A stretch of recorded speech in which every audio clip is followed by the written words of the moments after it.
இப்போதான் ஏந்திச்சேன். இன்னைக்கு வந்து மூஞ்சி கழுவிடுவான்னு சொல்லிட்டு வந்து மூஞ்சி கழுவின்னு இருக்கேன். ஓகே, காலையில் ஏஞ்சி கோலம் போட்டாச்சு.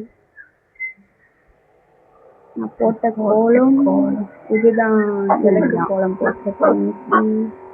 நல்லா இருந்துச்சுன்னா ரெட் கலர் ஹாலா பிரிக்க விடுங்க.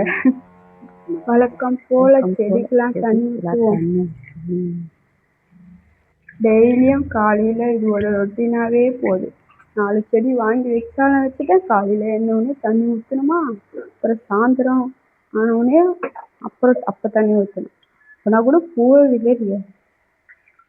செடியில் மொட்டை விடலை. எப்போ விடணும் தெரியல. ஆசையாக எதிர்பார்த்தேன் வேறு எப்போ பூ வரும்னு சொல்லிட்டு கோழி குண்டுக்கிட்ட வந்துட்டேன். குட்டி கோழியெல்லாம் குத்துது.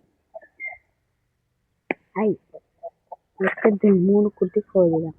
அதையும் குத்துது. அப்புறம் என்ன பண்ணுறேன்? வெளியே வா, வெளியே வா, அரிசி போடுற வெளியே வா, வெளியே வாருங்கள், வெளியே வரும். இதுங்க வருங்க. விடு நீ எங்க வர? எப்படியா 3 கோழியும் வெளியே வந்துச்சு. ஒன்னொன்னா பிடிச்சி குண்டில் போடுவோம். அரிசி போட்டால் கையில் கொடுத்தாதான் சாப்பிடணும். கீழே போட்டேன்னா கோச்சின் போயிடுச்சு போய். பாய், சாப்பாடு செய்யணும். வெல்கம் டைம் ஆயிடுச்சு. இன்னைக்கு எங்கள் வீட்டில் என்ன சமையல்னா முட்டை, வாழைக்காய் வறுவல், அப்புறம் சாம்பார்.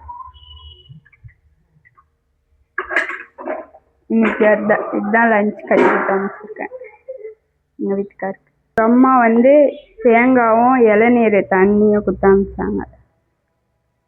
கோலமாவு காய வச்சேன். கோலமாவு வைக்க மழை வருந்ததா பக்கத்தே அணைஞ்சிச்சு. கோலமாவு வைக்கிறேன் காய வச்சு பாருங்க ஒரு நிமிஷம். என்ன ஆட்டம் அவ்வளோதான். ஈவினிங் ஆயிடுச்சு. பாய போட்டாச்சு.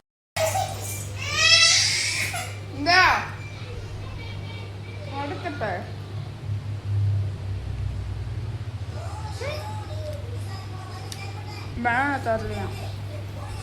Evening snacks banana with cake. Okay, இதோட மினி விலாக முடிச்சுப்போம். பாய்.